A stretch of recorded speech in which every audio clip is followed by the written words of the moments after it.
Bonsoir à toutes et à tous et ravi de vous retrouver comme tous les soirs en direct sur Média TV dans 60 minutes pour comprendre. Vous le savez, pendant 60 minutes, nous essayons de décrypter, d'analyser pour vous ce qui fait l'actualité nationale ou internationale. Nous faisons en compagnie d'invités, d'experts, d'observateurs nationaux ou internationaux et nous le faisons en votre compagnie sur les réseaux sociaux, page Facebook de Média TV ou sur le compte Twitter de l'émission sur le hashtag 60MPC. Les invités qui ont accepté d'être avec nous ce soir. Khalid Tretri, vous êtes journaliste, rédacteur en chef du site d'information media24.com.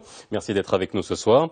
Et Mehdi El Fakir, vous êtes expert comptable et commissaire aux comptes. Merci d'avoir répondu à notre invitation. Vous verrez tout à l'heure qu'on a eu du mal à avoir des gens ce soir. Ce sera peut-être le moyen d'expliquer certaines choses. Tout est incertain dans ce bas monde, sauf deux choses, la mort et les impôts. C'est Benjamin Franklin qui le disait au XVIIIe siècle déjà. Le projet de loi de finances 2016 contient des mesures visant à durcir le ton vis-à-vis de la fraude fiscale, notamment à travers la mise à jour d'infractions pouvant faire l'objet de sanctions pénales. Quelles sont les caractéristiques de notre fiscalité? Quel impact pourrait avoir une politique de répression plus musclée en matière de recouvrement de l'impôt? Fraude fiscale, le tour de vis, c'est le titre de l'émission de ce soir. Le débat ne date pas d'hier et ne se limite pas aux frontières marocaines. La fraude fiscale est une vieille pratique universelle qui n'épargne ni petite ni grosse économie. Commençons d'abord par définir la pratique. La fraude fiscale suppose un acte intentionnel de la part du contribuable décidé à contourner la loi pour échapper au paiement d'impôts. Le terme fraude induit une pratique illégale, alors ne pas déclarer tous ses revenus ou en déclarer qu'une partie. Les deux cas de figure sont punis par la loi. Les mécanismes de fraude vont des actions les plus simples aux montages les plus complexes. On ne peut pas évoquer le phénomène de la fraude fiscale sans parler de l'économie souterraine. Et avec un tissu économique largement basé sur l'économie informelle, le Maroc est par ricochet exposé aux fraudes fiscales sous différentes formes. Selon l'administration, le fraudeur fiscal est toute personne qui ne souscrit pas à l'impôt. Et pour le patronat, on peut tricher aussi en ne déclarant qu'une partie de ses revenus à la direction des impôts. Mais l'informel n'est pas la seule cause, car le motif premier de contourner le fisc, c'est pour gagner plus. Et dans la foulée de ces causes économiques, le niveau de prélèvement est en soi un facteur dans l'incitation à la fraude. D'un autre côté, il y a les causes techniques, un système fiscal complexe, trop de textes, des textes qu'on modifie non-stop. Et il y a aussi la cause humaine, lorsque l'inspecteur a du mal à évaluer la matière imposable, ou encore quand il n'y a pas assez d'inspecteurs pour n'épargner personne lors du contrôle. Et c'est justement ce sentiment d'injustice qui peut avoir un impact négatif sur le comportement des contribuables. Nous avons donc évoqué les causes, passons à présent aux effets de la fraude fiscale. On peut les diviser en trois parties avec un point commun, la perte de recettes pour l'État. Il y a donc ces dimensions financières, des ressources évaporées pour l'État et les collectivités locales. La fraude fiscale porte aussi un sérieux coup pour la compétitivité des entreprises. Une dimension sociale sous forme de partialité entre bons contribuables et fraudeurs. Enfin, l'aspect politique qui remet lui en cause la légitimité de l'exécutif. Et l'État ne cesse de contre-attaquer le phénomène. Mais le contrôle fiscal tel qu'on l'entend aujourd'hui est-il adapté aux causes ou plutôt aux symptômes de l'indiscipline fiscale? Bien, messieurs, je vous remercie doublement d'être avec nous ce soir pour essayer de décrypter. On va essayer, comme d'habitude, de vulgariser, de comprendre notre fiscalité à la marocaine, telle qu'elle fonctionne, en prenant en considération tout le côté informel. On ira sur les différents impôts. Mais ma première question est... est-ce que ce sujet est sensible? C'est-à-dire qu'aujourd'hui, est-ce qu'on a du mal à parler des impôts? C'est Khalid. Oui et non. On a du mal à parler des impôts quand il s'agit de fraude fiscale, d'évasion fiscale, etc. D'abord, il y a matière à vulgarisation. Il faut dire aux gens ce qui est fraude, ce qui est évasion.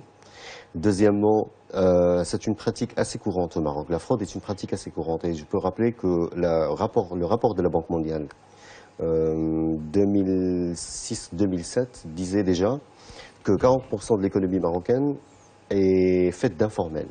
Quand on dit 40% de l'économie est informelle, c'est assez choquant à tout point de vue. Et donc c'est une pratique assez large. Quelque part, tout le monde y contribue. Et il est difficile de reconnaître qu'on est acteur, fraudeur dans une société qui se dit moderne ou en voie de modernisation. Ouais. Mais le terme est important, on utilise l'économie informelle, on pourrait tout simplement dire une économie qui échappe à toute contribution et tout impôt. Est-ce que c'est vrai? Tout à fait. Alors aujourd'hui, la loi, en quelque sorte, la législation fiscale, elle est très claire. Donc personne n'échappe à l'impôt lorsque... est censé, voilà, est censé. Personne n'est censé échapper à l'impôt parce que les textes sont clairs. Maintenant, ce qui reste, c'est un petit peu le recouvrement, en quelque sorte, l'aspect recouvrement qui priorise un petit peu, qu'il faut prioriser. Maintenant, vis-à-vis un petit peu des contribuables, l'aspect impôt fait peur dans la mesure où il est toujours synonyme de contrôle. Enfin, c'est pas commun au Maroc. Hein, oui, je veux dire, tout le monde a peur des impôts un peu partout dans le monde. Exactement. Cela dit, au Maroc, nous avons déjà une perception qui est un peu si j'ose dire, qui reste trop classique, qui reste trop coercitive. Nous n'avons pas encore une perception qui est sur le plan civique, comme étant une obligation civique. Nous sommes toujours sur une obligation, c'est-à-dire une imposition, c'est-à-dire dans le sens obligation légale, obligation de par les textes. Maintenant, à mon avis, il faut, comme a si bien dit votre invité, il faut vulgariser. Donc il y a déjà un travail en matière à vulgariser.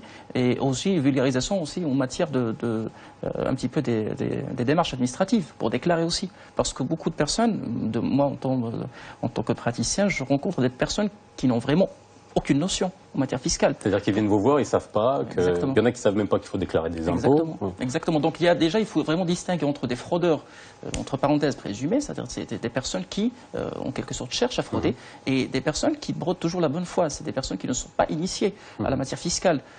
D'où matière de vulgarisation, parce que je sais pertinemment que les Marocains, il y aurait beaucoup de personnes qui sont vraiment des gens qui sont respectueux des textes, respectueux des règles, même en matière fiscale. Moi j'ai, à mon grand étonnement, j'ai rencontré beaucoup de contribuables, de clients qui respectent l'État. Il y a toujours un petit peu l'omniprésence de l'État. Il est là, il faut payer l'impôt parce que l'État est là, il faut partir, l'État demande à ce qu'on paye l'impôt, on est censé payer l'impôt. Donc il y a déjà ce sens civique, ce sens un petit peu patriote, en quelque sorte. Cela dit, sur le plan purement pratique, nous rencontrons toujours des personnes qui cherchent à ne pas payer. Tout simplement. Alors on va y arriver, et puis vulgariser, on va y aller, parce qu'il y a la fiscalité des personnes physiques, et il y a la fiscalité des entreprises, et puis il y a la fiscalité, on va dire, occasionnelle, si on vend un appartement, on vend une maison, etc., qui sont impayés. Juste avant qu'on aille dans ces différents types d'impôts, la citoyenneté fiscale, c'est un terme qui est utilisé un peu partout, la sociologie de l'impôt, la psychologie de l'impôt, c'est vraiment, on est allé loin dans ces choses-là. Est-ce qu'aujourd'hui, le citoyen marocain peut être considéré comme un citoyen fiscal? Moi, je ne peux pas attaquer les Marocains pour leur dire que 40% de l'économie ne paye pas l'impôt, ça veut dire que 40% ne sont pas citoyens. Je ne peux pas dire ça. Lorsqu'on parle de citoyenneté, automatiquement, on parle du retour. Quand moi je paye la fiscalité, je paye à l'État l'impôt sur le revenu, je lui paye la taxe sur la maison où j'habite, ou la taxe de propreté, etc. Ou la TVA, je m'attends à un retour sur investissement.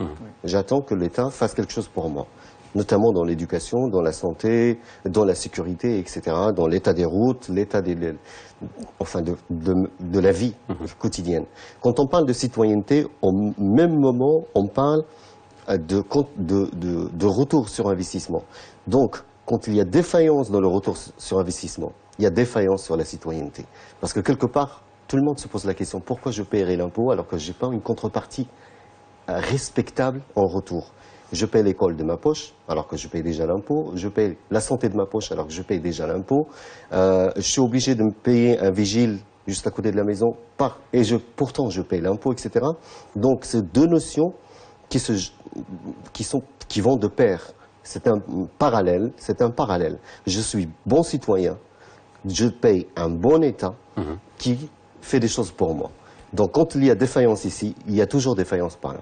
Cette contrepartie, vous qui êtes en face on est dans l'anonymat le plus total, je ne vous demande pas de nom, mais vous avez plusieurs types de personnes que vous assistez, vous êtes expert comptable, commissaire aux comptes, donc vous êtes là pour faire des déclarations, les faire valider par vos clients. Vous sentez cette analyse de Khalid Tletri sur la contrepartie, de dire « Ah, moi je paye, mais en face j'ai rien ». Est-ce que c'est quelque chose qui revient dans le... Certes, mais pas, je dirais, pas systématiquement. Il y en a d'autres personnes. J'ai des contribuables qui pensent autrement. Ils disent que le fait de payer l'impôt, c'est pour la collectivité, avant que ce soit pour soi-même. c'est-à-dire pour, en quelque sorte, appuyer l'effort de l'État. La scolarisation, je ne paie pas pour que je sois moi-même scolarisé, je paie pour que je sois moi-même et d'autres personnes. Certaines bénéficiaires de en quelque sorte de l'effort financier de l'État ne sont peut-être pas des contribuables, sont peut-être des personnes qui vivent dans la précarité. Là, je suis d'accord avec vous. Il y a les deux populations qui se présentent. Il y en a des gens qui estiment effectivement que payer l'impôt devrait s'accompagner de contreparties directes, mais je rencontre très souvent des personnes qui comprennent ce que c'est que l'impôt, qui comprennent que le fait de payer l'impôt, d'être un contribuable sérieux, c'est aussi bon pour la collectivité, pour le pays. Donc, à mon avis, il faut aller, c'est-à-dire cette sociologie en quelque sorte fiscale, entre parenthèses, il va falloir l'analyser dans le fond pour comprendre un peu le comportement du contribuable. J'estime qu'on va y arriver au détail pour comprendre un peu pourquoi. Il y a déjà en quelque sorte des comportements qui sont expliqués par certaines insuffisances dans le dispositif fiscal. Alors on va y arriver, j'aimerais juste finir sur ce mini-débat là qui a lieu. Vous parlez, voilà, on n'a pas la contrepartie, certains citoyens qui peuvent se dire j'ai pas la contrepartie de ce que je paye. Vous dites il y a la communauté dans son entièreté, c'est-à-dire que je paye un impôt, est-ce qu'il faut que ça retombe sur la route qui est à côté de chez moi, sur la sécurité à côté de chez moi, mais pourquoi pas sur le rural où il y a des enfants qui ne sont pas scolarisés ou dans un pays en voie de développement comme le nôtre. Est-ce que ça, c'est un message aussi qui peut passer? Je ne sais pas, pour vous faire réagir par rapport à ce qu'a dit Séménie. Même dans les pays riches, on paye l'impôt. Le SMIC est déjà très élevé. Ils sont dans des États qui n'ont pas besoin de routes, qui n'ont pas besoin de... Mais tout le monde paie l'impôt parce que l'État, la contrepartie, ils attendent à une contrepartie de la part de l'État. La protection, l'éducation, la santé, la justice, tout ça, nous payons l'État pour qu'il mette à notre disposition un tas de services. Sinon, il n'a pas besoin d'être là, on n'a pas besoin de l'État, on peut le faire nous-mêmes. Donc la notion de l'impôt est toujours liée à un service que l'État fournit pour les citoyens. Et donc, quand il y a disons, une défaillance dans cette gestion-là, je ne dis pas qu'on ne doit pas payer, mais on se pose des questions. À quoi bon payer si la contrepartie n'est pas là?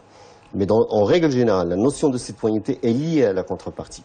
On parle de citoyenneté parce que c'est lié, parce qu'on se dit, il y a quelqu'un quelque part qui ne peut pas se payer une école privée, il doit partir à l'école. Il y a quelque part quelqu'un qui ne peut pas se payer la clinique, pour les questions de santé, il doit trouver un hôpital public. On doit former des médecins, on doit former des ingénieurs. Ces gens-là, ils sont formés par l'argent de qui? C'est pour ça qu'on retrouve toujours l'expression l'argent du contribuable. L'argent du contribuable. Donc nous payons pour que l'État nous le retourne d'une manière ou d'une autre. Et quand il y a défaillance dans le retour sur investissement, automatiquement on se pose des questions. Pourquoi on paye? Certaines personnes poussent la logique jusqu'à son extrême, ils ne payent plus. Et certaines personnes, comme l'a dit notre ami, et comme nous le faisons tous, payent soit pas retenus à la source parce qu'ils n'ont pas le choix, comme les salaires, soit ils le payent par la TVA parce qu'ils n'ont pas le choix, ils achètent, soit ils le payent par déclaration fiscale sur leurs revenus ou l'impôt sur la société, etc. Alors, ça pose la question de la fiscalité locale. Hein. On va commencer par cet impôt qu'on peut payer, alors taxe d'habitation, qui va localement. Est-ce qu'aujourd'hui, si on suit le raisonnement de Khalid Tletri, est-ce que l'argent qu'on paye dans sa taxe d'habitation, taxe locale, va nécessairement dans, encore une fois, la route qui est à côté de chez moi, les espaces verts qui pourrait y avoir à côté de chez moi, l'entretien de toutes les infrastructures, est-ce que ça va directement ou est-ce que c'est centralisé et ensuite c'est réparti sur l'ensemble des postes budgétaires? Exact. Alors, pour ce qui est des impôts directs, c'est un pourcentage qui est alloué annuellement, qui est à hauteur de 20% de l'IS qui est alloué aux régions. C'est-à-dire c'est une partie des impôts directs qui concernent tout le territoire national, tous les contribuables du royaume.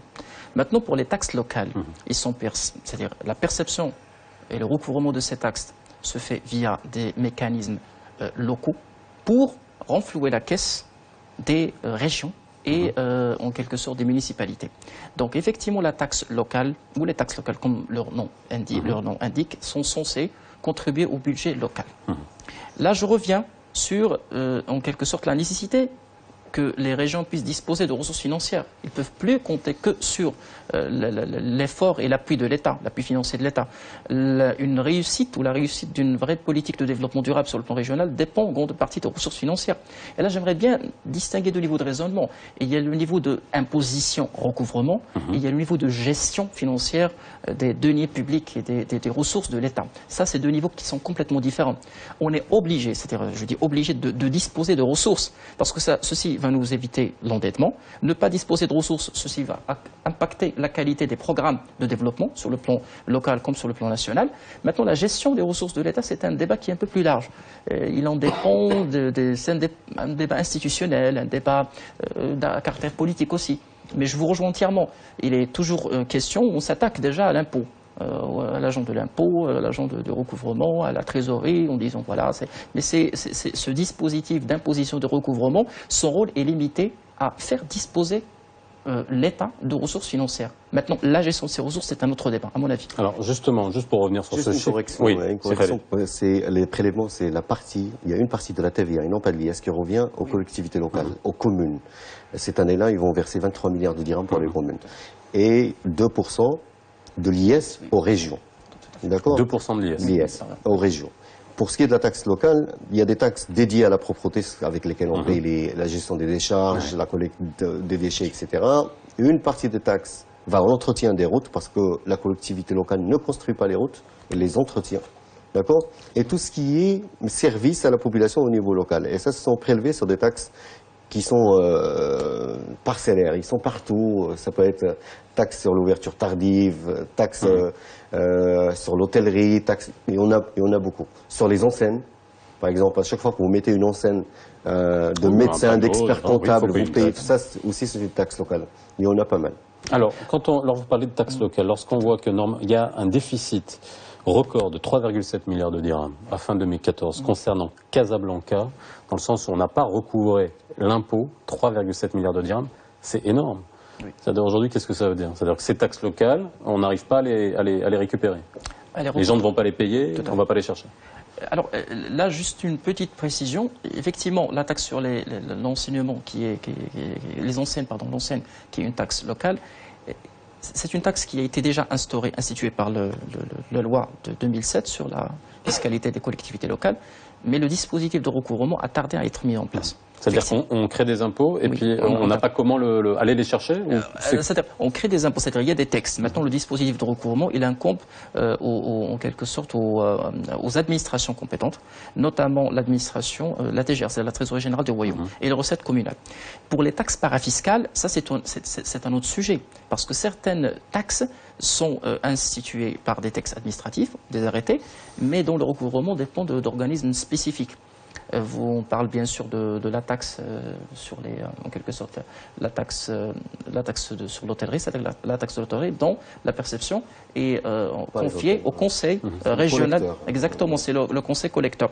Aujourd'hui, effectivement, nous avons encore une fois deux niveaux de raisonnement. Nous avons l'imposition au propre sens du terme et les mécanismes de recouvrement. Ça, c'est un autre débat aussi, parce que effectivement l'imposition incombe à la DGI, aux organismes qui sont censés... Service de l'assiette. Exactement, l'assiette, de façon générale, dans le sens large du terme. Le recouvrement, il incombe principalement à la Trésorerie Générale du Royaume, à travers... Il y a bien sûr ce qu'on appelle la notion de comptable public, c'est-à-dire il y a des recouvreurs publics un peu partout, c'est-à-dire il y a des comptables, le comptable principal qui est la Trésorerie Générale du Royaume, et il y a aussi des recouvreurs un peu partout, au niveau même des organismes un peu spécifiques. Alors, les mécanismes de recouvrement doivent en quelque sorte être réactivés. On doit augmenter leur efficacité opérationnelle pour qu'on puisse recouvrer plus. Parfois, le fait de ne pas recouvrer l'impôt incombe parfois au contribuable soi-même, qui n'est pas au courant parfois. C'est que soit les avis n'ont pas été émis à temps, soit que le contribuable en question n'a pas été éclairé sur certaines de ces revendications, entre parenthèses par rapport à certaines de ces réclamations, soit qu'effectivement il y a effectivement un problème de taille. On n'a pas tout simplement émis les avis. Nous n'avons pas fait d'effort. Aujourd'hui, il y a effectivement matière en la matière, Et il me semble que les régions et les collectivités locales sont en train aujourd'hui d'activer. Alors, on parlait de citoyenneté fiscale. Je reviens sur cette notion parce qu'elle est importante. On a plusieurs modes de prélèvement de l'impôt, vous l'avez dit, au niveau des salariés, retenus à la source. En France, ils sont en train de réfléchir à venir à la retenue à la source. Je prends l'exemple de la France, par exemple, qui a un levier fiscal extrêmement efficace. C'est d'ailleurs pour ça que l'État agit dessus très, très souvent. C'est une machine bien huilée. Aujourd'hui, est-ce que le fait de ne pas déclarer, de ne pas être dans une logique de déclaration, déclarative, systématique, ça enlève dans l'esprit des gens le fait qu'ils doivent payer des impôts, qu'ils doivent aller avoir une démarche citoyenne fiscalement? Non, nous avons une démarche déclarative pour les gens qui ne sont pas salariés. Par exemple, la profession libérale. Mais lorsqu'on a un freelance salarié, il doit aller déclarer ses impôts lui-même. On n'a pas encore atteint ce niveau d'être salarié et déclarer en même temps. En revanche, si le salarié a d'autres revenus que son salaire, il est obligé de faire la déclaration. Donc le système déclaratif existe. Et ça, beaucoup de gens ne le savent pas. Non, mais je demande la... Effectivement. Oui. Effectivement. Alors, si vous avez des revenus à part votre salaire, vous devez les déclarer en fin de l'année. Vous les déclarez, vous faites une déclaration à l'administration des impôts pour leur dire, voilà combien j'ai gagné pendant toute l'année. Et puis, ils prélèvent l'IR sur les revenus autres que salaire. Donc, le système déclaratif existe au Maroc. Il est prévu par le Code des impôts. Les gens ne le savent pas ou l'administration des impôts ne suit pas son travail. Ça, c'est autre chose. Moi, il me semble que là, effectivement, attention, parfois, l'obligation déclarative se limite à une simple obligation déclarative, plutôt qu'une obligation adossée à une taxation. Il peut y avoir une déclaration. Effectivement. Aujourd'hui, si je suis par exemple un contribuable qui a un portefeuille action sur lequel je paie déjà de l'impôt sur les plus-values, et je suis aussi salarié, je suis obligé de déclarer les deux revenus, sachant que l'impôt a été déjà prélevé. Donc là, l'obligation de déclaration, effectivement, il y a tout un travail de vulgarisation à mettre en place. C'est le cas. Mais quid de contribuables qui ont déjà des déclarations, en quelque sorte, des revenus salariaux, mais ils ont aussi des revenus fonciers. Là, il y a matière, parce qu'il faut quand même payer une partie, un petit peu payer l'impôt sur ces revenus. Là, il y a un travail de vulgarisation à faire. Il y a aussi quand même, il faut le reconnaître, une problématique ou un sujet de volonté. De volonté, parce qu'effectivement, tant que l'impôt n'est pas prélevé à la source, ceci ramènerait certains contribuables à ne pas déclarer. L'administration des impôts aujourd'hui, à travers plusieurs mécanismes qui sont novateurs, cherche à attaquer ce problème, notamment la télédéclaration, le télépaiement. Vous n'êtes sans savoir que les professionnels, c'est-à-dire les professionnels libérales plutôt, ont l'obligation désormais de faire en quelque sorte de déclarer ou de s'acquitter de leurs impôts par télédéclaration, télépaiement au-delà de 1 million de dirhams. Ceci aiderait énormément. Alors, il faut bien faire la distinction. Il y a les personnes morales, les entreprises. Là, c'est au-dessus de 3 millions de dirhams. Exactement. Et les personnes physiques, professions libérales, architectes, avocats, etc. Au-dessus d'1 million de dirhams, ils doivent déclarer par Internet. Exactement, depuis le mois d'octobre. Ça sont des mesures qui peuvent... je voulais rester encore dans l'esprit, dans cette psychologie de l'impôt, parce que je voulais aussi parler d'équité. On a beaucoup de réactions qui parlent d'équité fiscale. Est-ce qu'aujourd'hui, qu'est-ce qu'il faut à l'État, à l'administration générale des impôts, pour, on va dire, dans l'imaginaire collectif, dire qu'il y a une équité fiscale? Écoutez, pour la télédéclaration, il est prévu dans la loi de finances, dans le projet de loi de finances 2016, qu'elle sera généralisée à tout le monde à partir de 2017. Donc tout le monde, en principe, toutes les professions, toutes les entreprises devraient faire une déclaration et payer. Oui, payer. Automatiquement sur Internet. Maintenant, qu'est-ce qu'il faut faire pour l'équité? Il y a des articles dans le code fiscal qui permet à l'administration fiscale d'adopter un petit peu le système en marche partout dans le monde. C'est rattacher le niveau de vie à la déclaration de revenus. C'est-à-dire quoi? Tout simplement. Quelqu'un qui roule en Porsche et déclare 0 dirham en fin d'année, ça veut dire que quelque part il y a quelque chose qui ne va pas. Donc, et cet article existe. Il existe dans le code fiscal, mais il n'est pas activé. Ce sont les signes extérieurs de richesse. Voilà, signes extérieurs. En France, comme vous le savez, si vous avez un tableau à la maison, ça fait un signe de richesse. Et vous payez. Ces fameux films, si le sanitaire qui arrive avec les traces de tableau. Et là, il peut le faire, il peut débarquer chez vous et faire le contrôle. Si le sanitaire que vous avez chez vous est à un coût exorbitant, vous payez. Parce qu'il est tout à fait anormal d'avoir un sanitaire qui coûte des millions de dirhams chez soi. Des sanitaires à des millions de dirhams, vous y allez. Des centaines de milliers de dirhams, qui coûtent des centaines de milliers de dirhams chez vous, alors que vous payez une déclaration vous dépassez à peine le SMICAR dans votre déclaration. Donc, il y a cet article qui existe dans le code. C'est-à-dire cohérence entre le niveau de vie entre et le niveau de déclaration. l'extériorité, Oui. comment vous vivez au quotidien, la voiture que vous conduisez, la montre que vous portez, les costumes que vous portez, même tout un ensemble, et les déclarations que vous faites. Et il regarde s'il y a concordance ou pas. Quand il n'y a pas concordance, ça veut dire que vous vivez au-dessus de vos revenus, ou c'est le contraire. Vous déclarez, vous sous-déclarez ce que vous touchez. Et cet article existe dans le code, n'a jamais été appliqué. Je ne peux pas dire n'a jamais été appliqué, mais il est rarement... On ne sait pas. On ne sait pas, voilà. On sait pas. Alors, ce type de taxer finalement la richesse extérieure, il y a une taxe qui a été mise en place, la fameuse taxe sur les voitures de luxe au-dessus de 400 000 dirhams. C'est une manière de répondre à ça, c'est-à-dire aller directement sur l'achat de produits de luxe. Il n'y a pas seulement les voitures de luxe au-dessus de 400 000 dirhams, il y a d'autres produits de luxe. Est-ce que ça rejoint cet esprit-là? Là, juste une précision, parce que la capacité contributive a été déjà consacrée par la Constitution. C'est la Constitution qui en parle, et bien sûr, il a été repris par le Code général des impôts. À mon avis, pour en parler, et là je me permets de limiter le débat de par mon modeste statut de praticien, à un niveau technique. Déjà, il faut en quelque sorte s'attaquer au problème d'un point de vue technique. J'ai parlé de la télédéclaration, télépaiement, parce que l'administration fiscale doit disposer des moyens de contrôle efficaces pour qu'il puisse procéder au recoupement, pour qu'il puisse procéder en quelque sorte à disposer de mécanismes de détection, si j'ose dire un petit peu entre parenthèses, détection d'anomalies, pour qu'ils puissent attaquer en quelque sorte les contribuables qui sont défaillants. Aujourd'hui, le fait de surtaxer les voitures de luxe, c'est le cas au niveau de la taxe spéciale. Parce que là, on va à la poche directement. Voilà. Il n'y a pas de déclaration, il n'y a rien. On tape directement sur les gens qui ont la capacité contributive. Tout à fait. La vignette, il y a 2 ans, c'était le droit de timbre sur les achats. Il y a un effort, effectivement, en la matière. Aujourd'hui, il faut regarder le sujet, regarder en quelque sorte le sujet aussi d'un point de vue technique. Je me permets de dire que c'est simple de parler de signes de richesse. Oui. Mais moi, en tant que praticien, l'administration des impôts aussi, en tant que, en quelque sorte, entité administrative qui veille à l'application de l'impôt, il lui faut des éléments d'ordre technique.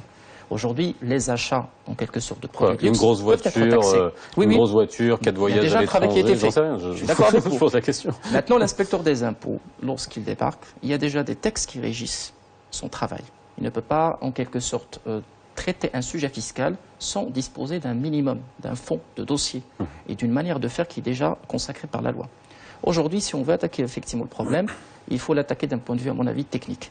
Les achats de biens de luxe, même en France, maintenant l'épargne, on parle de l'impôt sur la fortune, comme ça a été le cas en France, il y a déjà des sujets, en quelque sorte, des substances, des substances fiscales qu'il faut attaquer. Mais je rejoins que l'équité fiscale, c'est un vœu qui nous est cher tous et qui est déjà consacré certes par les textes. Il y a matière, mais j'estime que depuis le débat d'avril 2013, en quelque sorte, sur la fiscalité, j'estime qu'il y a quand même des décisions, des orientations qui ont été en quelque sorte préconisées. L'État est en train d'y aller progressivement. Les textes reflètent en quelque sorte cette manière de voir. Je crois qu'on va parler de la pénalisation de la fraude fiscale. Oui, on va y aller, on va déjà la définir parce que c'est important. Voilà, déjà proposé au niveau du projet de loi de finances. Effectivement, il y a... Moi, je ne suis pas d'accord sur le fait que la vignette constitue une surtaxe ou une quête de la recherche fiscale.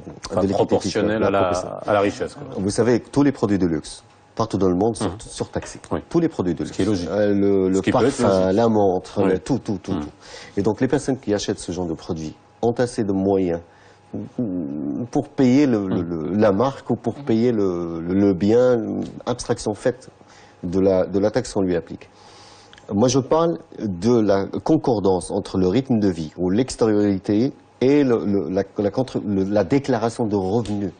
On n'est pas dans la logique d'une vignette qu'on paye à la fin de l'année, mais la déclaration de revenus. Pour pouvoir acheter ce type de bien, il faut dégager tant de revenus. Et ça, on le compare avec la déclaration fiscale sur le revenu encore une fois.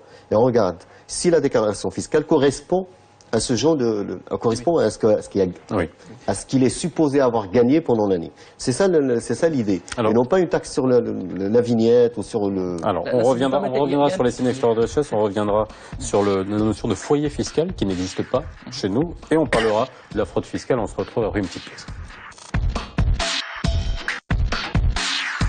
Vaste sujet que la fiscalité. Il nous reste 30 minutes pour continuer à en parler. Il nous faudrait des heures. Je pense qu'on va en refaire parce qu'il y a énormément de choses à expliquer et à comprendre. Qu'on parle des impôts, qu'on parle d'IRPI, de taxes professionnelles, TVA, IS, IR, la TVA, de livraison à soi-même. Si, ça existe. Il y en a, et puis toutes les taxes qu'il peut y avoir.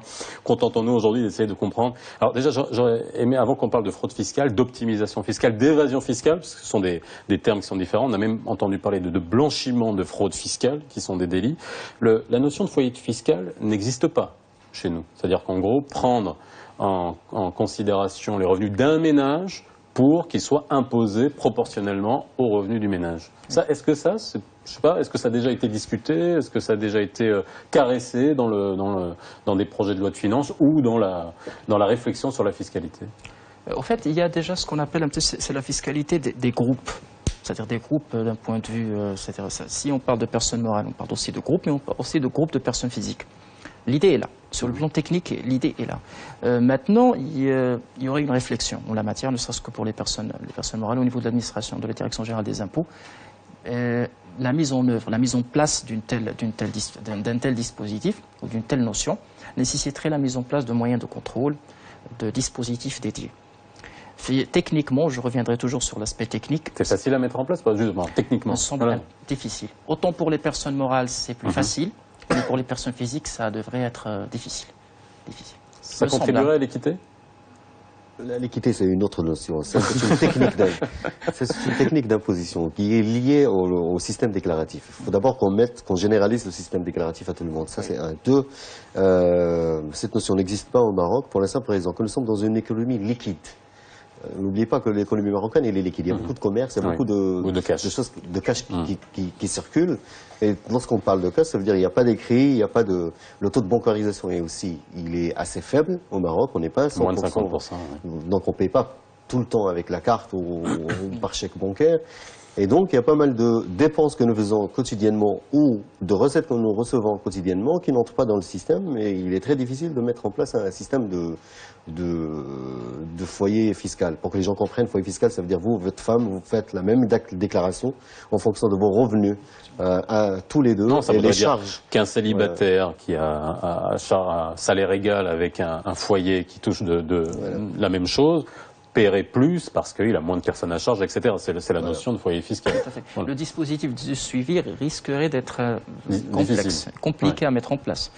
Maintenant, juste, j'aimerais revenir sur une notion importante. Il faut qu'on puisse distinguer, pour qu'on puisse un petit peu, parce que j'ai suivi tout à l'heure un petit peu la proposition de votre invité. Bon, on n'est pas en train de faire les assises de la fiscalité. Non, l'idée c'est qu'il y a une fiscalité de personnes, il y a une fiscalité d'opération. La TVA, c'est une taxe qui s'applique sur des opérations, pas sur des personnes. Contrairement à l'IR et à l'IS. Là, en quelque sorte, pour qu'on puisse mettre ce système en harmonie, pour qu'on puisse contrôler un périmètre ou une population fiscale homogène, ça pourrait être compliqué à mettre en place. Pour cette raison, l'administration des impôts a mis en place les moyens de contrôle, pourquoi on est en train de parler de télédéclaration et télépaiement, pour augmenter l'efficacité opérationnelle, pour qu'on puisse détecter les insuffisances des contribuables. Je suis d'accord avec vous, un contribuable bien situé, là, il y a vraiment des moyens de contrôle, et qui réaliserait un chiffre d'affaires qui est considérable dans une zone qui est économiquement prospère. Ceci est inadmissible au-delà d'un certain seuil, qu'il déclare moins d'un seuil donné. Donc une fois nous avons un petit peu l'information industrialisée, nous allons attaquer les opérateurs qui déclarent des chiffres d'affaires qui sont inférieurs. Ça, c'est un moyen ou c'est un dispositif, c'est un mécanisme de contrôle. Alors, justement, les propositions qu'il y a dans le projet de loi de finances concernant les sanctions, notamment pénales, renforcées au niveau pénal, on va expliquer qu'il y en avait déjà, qu'il y a une mise à jour, que dans certains cas, que c'est pas nouveau, ça existait déjà dans le Code général des impôts. Ça a fait suer beaucoup de monde après avec la découverte de ces mesures. On regarde un petit sujet, on en parle juste après. Le sujet est sur toutes les langues depuis le 20 octobre dernier, date du dépôt devant les deux chambres du Parlement du dernier budget de plein exercice du gouvernement Benkiran. Un projet dont le mot d'ordre est équilibrer les finances publiques, avec une attention toute particulière à la fiscalité.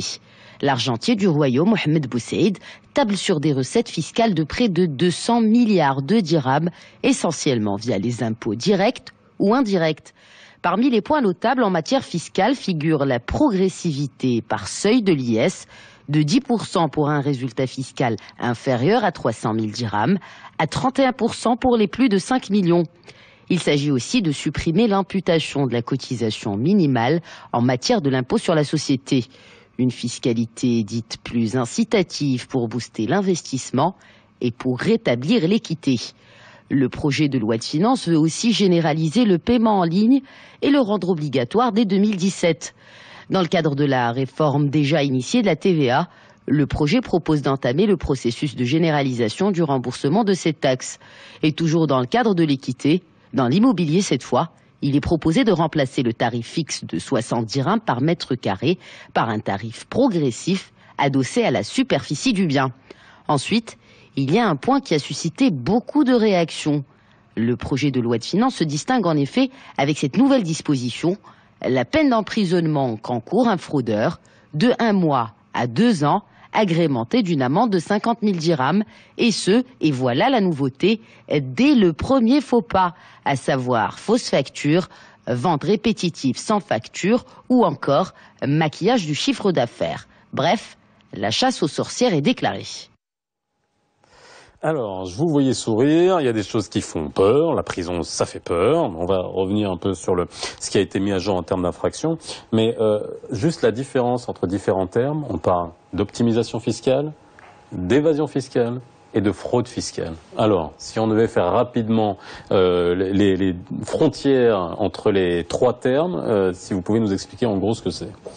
Alors, la fraude fiscale et l'optimisation fiscale, on parle d'imposition dans un seul territoire, dans le même territoire. L'évasion fiscale, c'est que nous cherchons à ce que le sujet fiscal soit imposé ailleurs, ou qu'il soit traité autrement, dans un territoire qui est traité autrement sur le plan fiscal. Si je prends la partie fraude fiscale, c'est en quelque sorte une intention frauduleuse, une intention qui est malsaine pour ne pas déclarer l'impôt. Donc il y a déjà des pratiques qui sont malsaines en vue de ne pas déclarer l'impôt, en vue de déclarer moins. C'est quoi une pratique malsaine? C'est une pratique qui n'est pas illégale. Alors c'est une pratique qui n'est pas illégale. Sous-déclarée, oui, effectivement, parce que c'est une dissimulation de chiffre d'affaires, c'est une dissimulation de chiffres. Donc ce n'est pas une pratique qui est malsaine, qui est déjà réprimée par la loi. La partie optimisation, c'est un peu l'idéal. C'est de faire une lecture correcte, professionnelle et en quelque sorte optimale, si j'ose dire, des textes en vue de payer le moindre possible ou pour optimiser le rendement fiscal de certaines impositions. Là, je suis entièrement d'accord parce que ce n'est pas réprimé, ce n'est pas en quelque sorte c'est-à-dire interdit de parler les textes, mais ça nécessiterait quand même une certaine expertise. Alors, l'évasion fiscale, c'est tout simplement lorsqu'on cherche à ne pas payer. C'est-à-dire, c'est pas qu'on ne paye pas l'impôt. C'est qu'on s'en va. Quelque part, on cherche un petit peu à transposer, c'est-à-dire soit qu'on fasse le nécessaire pour que le chiffre d'affaires ou l'opération fiscale soit traité autrement ou ailleurs. Alors, la fiscalité, est-ce qu'elle est assez lisible pour faire la différence entre optimisation fiscale et fraude fiscale? Vous savez, la point de démarcation, la ligne de démarcation entre les deux, c'est la légalité. Rien d'autre, c'est la légalité. Dans l'un des cas, dans l'évasion, on est dans la légalité. Oui, on agit légalement dans le cadre de la loi, mais on essaye par des manières, pas détournées, légaux. Attention, c'est une sorte par des manières légales. C'est une optimisation exportée. Voilà, pour ne pas payer beaucoup d'impôts. Très bien. Dans l'autre, en bas de la ligne, ça veut dire là on n'est pas dans la légalité, on utilise des moyens frauduleux pour ne pas payer d'impôts ou pour minimiser l'impôt. Donc la ligne de démarcation, c'est la légalité. Soit on appartient à la légalité, on est dans l'optimisation et l'évasion. On n'appartient pas à l'illégalité, on est dans la fraude. C'est ça la ligne de démarcation entre les deux. Quand l'Union européenne dit à un géant comme Google, lors d'une audience, et le géant de Google dit « mais on n'a jamais fraudé », il dit « non, on ne vous reproche pas d'avoir fraudé, on reproche votre moralité vis-à-vis de l'impôt ». Est-ce que ça aussi, cette notion-là, c'est intéressant? Moralité. Quand c'est pas l'évasion fiscale, elle n'est pas illégale, mais pour beaucoup d'États, elle est amorale. Oui. Ou immorale. Oui, mais il ne faut pas oublier que la matière fiscale, elle est amorale. De par son... Elle est amorale, pas amorale, immorale. Oui, amorale. Amorale, là, c'est clair. La matière fiscale, elle est amorale. Et là, en quelque sorte, c'est là où il y a matière pour optimisation. Bien sûr que la Commission, qui est une instance un peu souveraine, pourrait en quelque sorte s'exprimer en tant que telle, mais ceci n'empêche que Google est dans la légalité, comme ça a été bien expliqué. Alors, juste pour voir ces nouvelles dispositions que beaucoup de gens ont découvert sur les types de fraude qui pourraient faire l'objet de sanctions pénales. Déjà, question, est-ce qu'il y avait déjà des sanctions pénales de prévues dans le Code général des impôts avant qu'on mette ça au jour? Oui, en cas de mauvaise foi. C'était déjà prévu, ça? C'était déjà prévu, effectivement. Maintenant, tout ce qui est... Maintenant, ça a été durci, il y a un durcissement, mais le mot d'ordre, c'est la mauvaise foi. Et ça, c'est très important parce qu'on pose là une question majeure. La qualification d'un acte comme étant un acte de mauvaise foi demeure l'apanage de la justice. Donc, c'est à un juge de qualifier en quelque sorte un acte comme étant un acte de mauvaise foi. Alors c'est au juge, pas un inspecteur du fisc L'inspecteur du fisc porte l'accusation. D'accord. Alors, dans le cadre d'une notification fiscale, un inspecteur du fisc, de par les données dont il dispose, pourrait en quelque sorte qualifier un acte sur le plan fiscal comme étant un acte de mauvaise foi ou un acte frauduleux. Et ça, il faut le prouver. Oui, il faut le prouver. Et c'est à la justice de le prouver. Exactement. C'est à la justice d'apprécier. C'est un petit peu l'inspecteur de l'administration fiscale qui va apporter les preuves dont il dispose. Mais c'est à la justice de trancher. Donc là, effectivement, il y a un durcissement des peines. Et ces durcissements vont dans le sens où les actes qui ont été pénalisés sont des actes qui sont répandus et qui sont en quelque sorte connus comme étant les actes les actes frauduleux les plus connus. En quelque sorte, falsification de factures, falsification d'écriture comptable, dissimulation de chiffre d'affaires. Mais il y a l'acte aussi, c'est pas le récidiviste. Là, on parle dès le premier. Avant, c'était les récidives. Oui. Avant, c'était les récidives. Maintenant, la nouveauté, c'est dès la première infraction. Même avant, il y avait des sanctions. Même avant, il y avait des sanctions. Le projet de loi de finances renforce le dispositif pénal. Il ne le crée pas. Il était mis à jour. C'était la mise à jour. Les peines sont plus lourdes, d'accord, dans le cadre du projet de loi de finances. Je ne sais pas s'il passera comme ça, parce qu'il faut attendre la fin de l'année pour savoir. Il y aura des tractations pour voir. Et il est d'usage que l'administration place un petit peu la barre un peu haute pour laisser une marge au niveau des négociations. Mais il est clair qu'on arrivera à un dispositif beaucoup plus renforcé à ce qui est appliqué actuellement. Mais l'idée de base, c'est quoi? C'est que, d'après ce que j'ai entendu et ce que j'ai compris auprès du ministre des Finances, c'est que c'est un dispositif qui a été mis en place pour les fraudeurs réels, récidivistes, disons professionnels de la fraude. Alors, stop, on va s'arrêter là. Comment, on a bien dit, c'est à l'appréciation du juge, comment on fait la différence? C'est le même concept qu'on pouvait avoir de l'amnistie d'échange pour les rapatriements des avoirs à l'étranger. Comment on fait la différence entre des gens qui pêchent par ignorance, vraiment, les irrégularités occasionnelles, les fraudeurs professionnels, parce qu'on parle de falsification de factures, on sait très bien qu'il y a des entreprises qui ne font que ça, délivrer des fausses factures. Est-ce que ces gens-là sont en ligne de mire? Est-ce que ces gens-là vont être identifiés, punis? Il n'y a pas que ça.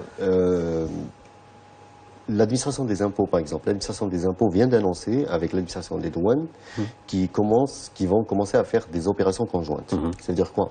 Auparavant, on assistait à des gens qui importaient au Maroc des conteneurs, des marchandises, d'accord? Ils passent par la douane, ils sont comptabilisés, c'est de la richesse, c'est énorme. Mais au moment de la vente, après la vente des marchandises, on se retrouve avec des déclarations déficitaires ou inexistantes. Donc automatiquement, en mettant en corrélation l'importation, l'enregistrement à la douane à la rentrée du Royaume et la déclaration fiscale à la fin de l'opération, on trouve, l'administration des impôts va trouver des dysfonctionnements et automatiquement ça prouve qu'il y a mauvaise foi du contribuable. Aujourd'hui, ce recoupement peut être fait aujourd'hui en l'état, c'est-à-dire entre l'administration des douanes et l'administration fiscale, s'ils se mettent à deux.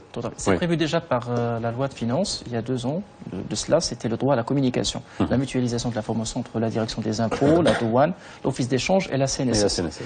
C'est déjà c'est prévu par les textes. Il y a bien sûr le rapprochement entre la DGI et l'administration des douanes pour en quelque sorte concrétiser ces contrôles. Ceci permet une meilleure efficacité opérationnelle pour les administrations parce qu'on capitalise sur le travail de contrôle effectué par chacune des administrations, mais il permet également de mettre le doigt sur les vrais, en quelque sorte, et sur en quelque sorte les incohérences qui permettraient d'établir, si cas il y aurait, d'établir les cas de mauvaise foi et les cas de fraude fiscale. Effectivement. Alors, j'ai plusieurs réactions sur Facebook. On va continuer sur les principales dispositions, mais c'est très partagé. Alors, j'imagine, en fonction des gens, je résume. Il y en a beaucoup qui nous disent au Maroc, la majorité des patrons de société considèrent les impôts comme un mal majeur. On est encore loin de la culture de payer ses impôts comme devoir pour développer son pays. On doit inculquer cette culture de devoir de payer ses impôts pour contribuer au bien de son pays. On a bien compris. D'autres réactions, peut-on dire qu'au Maroc, trop d'impôts tue l'impôt? Ça me fait arriver à ma question qu'on n'a pas soulevée, ça parle de la pression fiscale. Est-ce qu'aujourd'hui, trop d'impôts tue l'impôt? Est-ce qu'aujourd'hui, la pression fiscale, par rapport, on va se concentrer sur les entreprises, est-ce qu'elle est grande? Est-ce qu'elle est, on parlait de capacité contributive, est-ce qu'elle est acceptable? Alors, sincèrement, ceci dépend de chaque pays, de chaque économie, de chaque modèle économique. La pression fiscale au Japon, il est énorme. Ceci n'empêche pas le pays de réaliser quand même des progrès ou un niveau de développement qui est très, très respectable.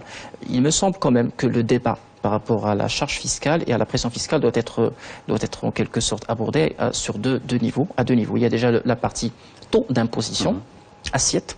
Et il y a aussi l'élargissement en quelque sorte de l'assiette et l'élargissement des sujets fiscaux pour qu'on puisse vraiment parler d'une vraie pression fiscale. Aujourd'hui, du moment que nous avons un sujet en matière de recouvrement, c'est tout à fait normal que la pression fiscale reste en quelque sorte reste estimée. C'est-à-dire qu'il n'y aurait pas de normes sur le plan international pour qu'on puisse qualifier aujourd'hui notre système comme étant un système qui est anormalement, en quelque sorte, que notre pression fiscale serait anormale.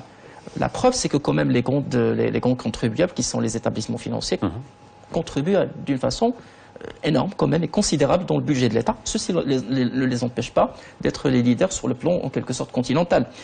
Il faut vraiment, à mon avis, il faut vraiment étudier le sujet dans le fond, parler des sujets.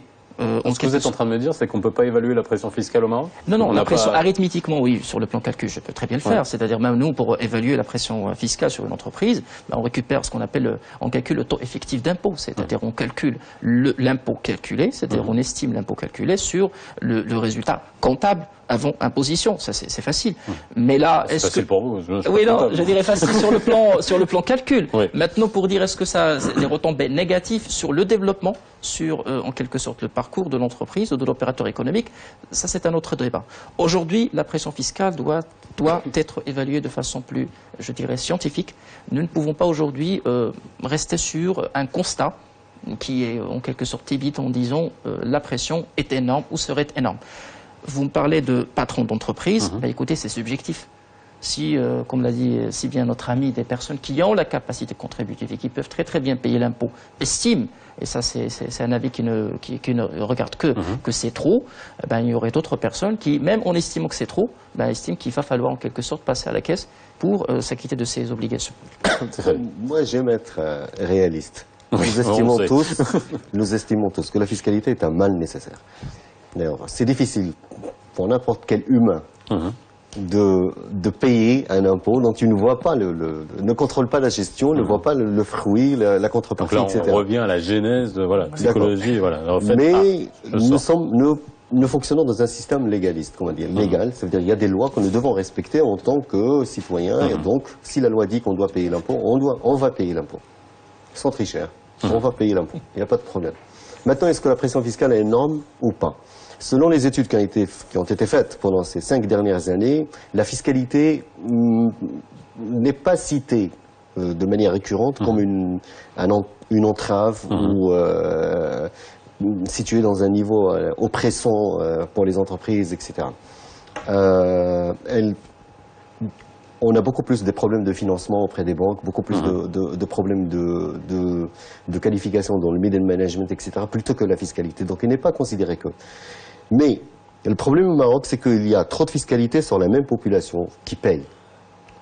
D'accord? Lorsque vous avez 40 à 50 de l'économie dans l'informel. Ils sont out. Ouais. Ils sont out, donc automatiquement, vous appliquez le taux fiscal, quel qu'il soit, petit ou grand, vous l'appliquez sur la même population de manière récurrente. Et que quand cette population grandit, elle paye plus, et ça lui donne cette impression qu'il y a une grande pression fiscale. C'est ça le problème, c'est que l'assiette n'est pas assez large pour que l'imposition soit diluée dans la masse et apparaisse plus supportable. C'est ça le... Alors, ce projet de loi de finances, s'il passait en l'état, quel impact ça pourrait avoir? Parce qu'on parle bien sur la confiance des opérateurs, sur la peur des opérateurs. Il y a eu beaucoup des choses de fait pour essayer d'amener les gens de l'informel vers le formel. Est-ce que là, on passe de la carotte au bâton? C'est-à-dire, est-ce qu'en termes de fiscalité, on a soit l'amnistie, pour dire aux gens, bah écoutez, venez, on oublie le passé, on devient bons amis, mais à partir de maintenant, il n'y aura plus aucune pitié. Et là, le bâton, est-ce que dans la psychologie fiscale, on sait quel impact ça a? On a déjà eu des amnisties fiscales dans le passé. Oui, bien sûr, effectivement. Alors là, il me semble que c'est la deuxième voie, c'est la deuxième solution. On est en train d'augmenter un petit peu le caractère coercitif. Les amnisties n'ont pas fonctionné, donc on se dit, hop, non, c'est-à-dire les amnisties, bon, on parle de l'amnistie de l'office d'échange, elle était partielle. Il y a aussi une amnistie qui a duré pendant 3 ans qui concerne les personnes physiques, pour qu'ils puissent un petit peu apporter leurs biens et s'afficher et se déclarer sur le plan fiscal. Une amnistie générale ne serait pas à l'ordre du jour, ça c'est clair. Aujourd'hui, effectivement, pour élargir l'assiette fiscale, l'administration cherche en quelque sorte à appliquer la loi. Il est en train d'augmenter en quelque sorte ses prérogatives en matière du collecte de l'impôt, en imposant en quelque sorte par voie administrative, parfois directe, plutôt qu'aller sur des mesures incitatives. Maintenant, sincèrement, c'est une question qu'il va falloir poser au gouvernement. Quelle est la vision? En quelque sorte, les assises de la fiscalité ont parlé de la confiance. Ils ont demandé avant tout, au niveau des assises, à ce qu'on augmente, ce qu'on améliore la confiance des contribuables. Parce que ce n'est pas une question de loi à appliquer, de mesures coercitives, plutôt qu'une confiance à rétablir. Une confiance à rétablir avec le contribuable, pour que ce contribuable puisse comprendre. Est-ce que vous pensez que des mesures comme ça vont rétablir la confiance? Non. Sincèrement, non, je pose la question. Non, ça dépend de leur application, parce que, je donne un exemple. Dans le projet de loi de finances, il y a une grande partie du chapitre consacré au contrôle qui est très positif. C'est par exemple l'occasion donnée au contribuable de rectifier sa déclaration s'il estime qu'il a été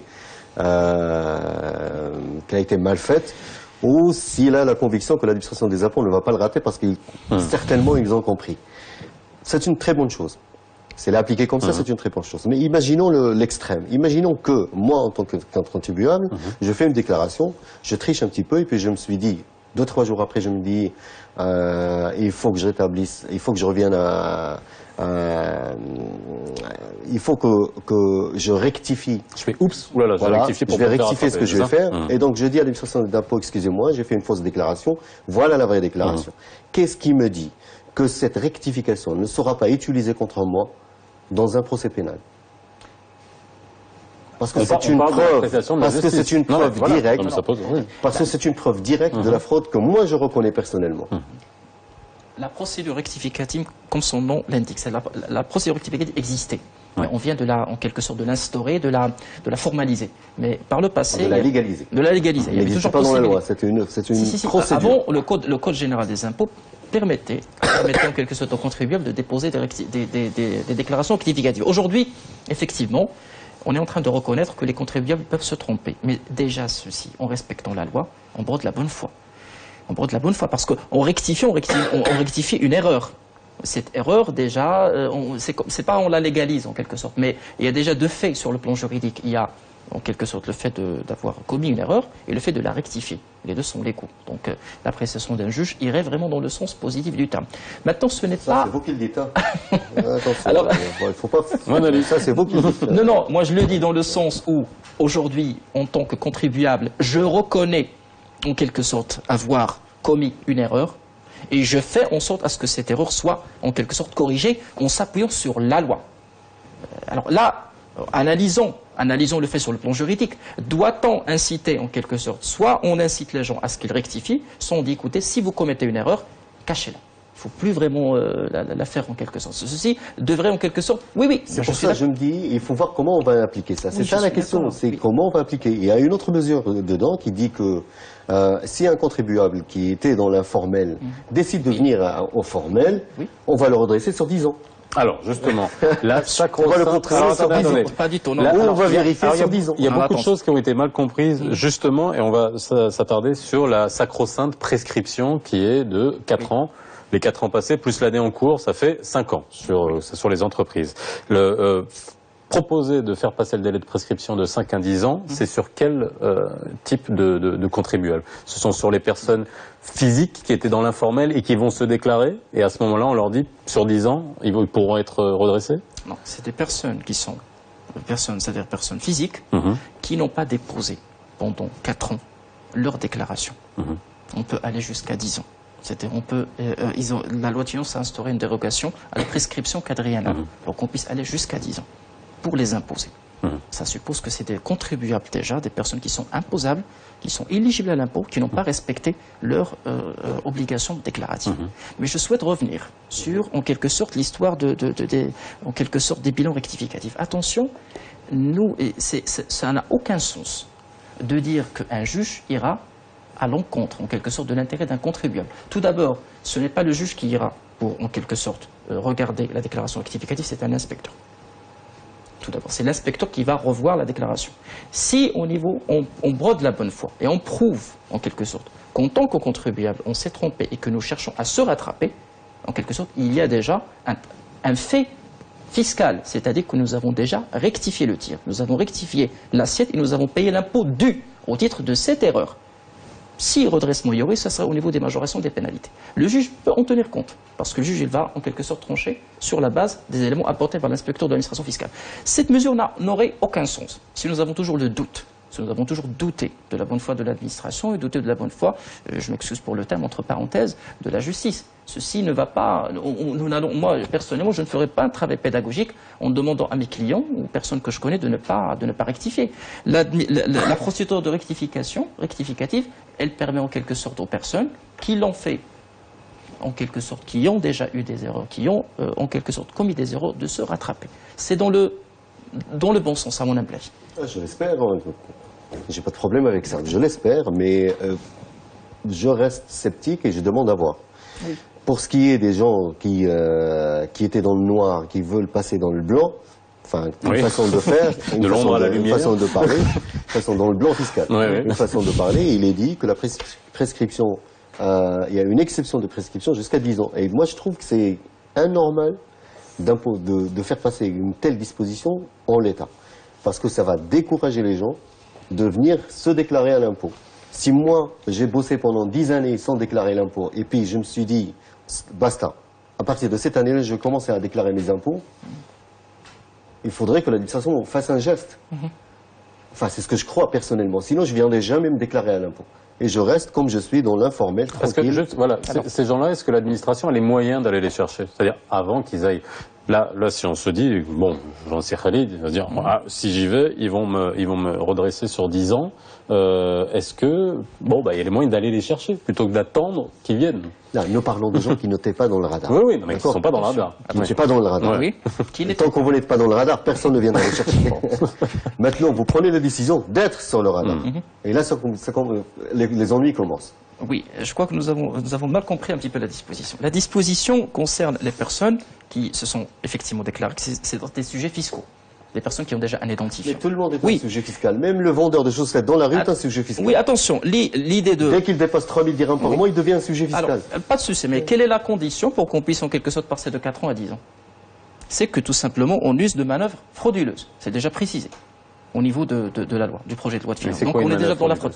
Oui, alors, on va revenir à la définition que nous avons présentée. C'est-à-dire que nous avons utilisé des pratiques malsaines. Nous n'avons pas respecté la loi. Des gens qui n'ont pas déclaré, des gens qui n'ont pas de déclaration parce que ils n'ont rien utilisé, ou ce sont des personnes physiques qui sont devenues salariés et qui n'avaient pas ils se sont dit je vais pas déclarer parce qu'il n'y a rien qui est rentré. Est-ce qu'ils sont considérés comme des fraudeurs fiscaux?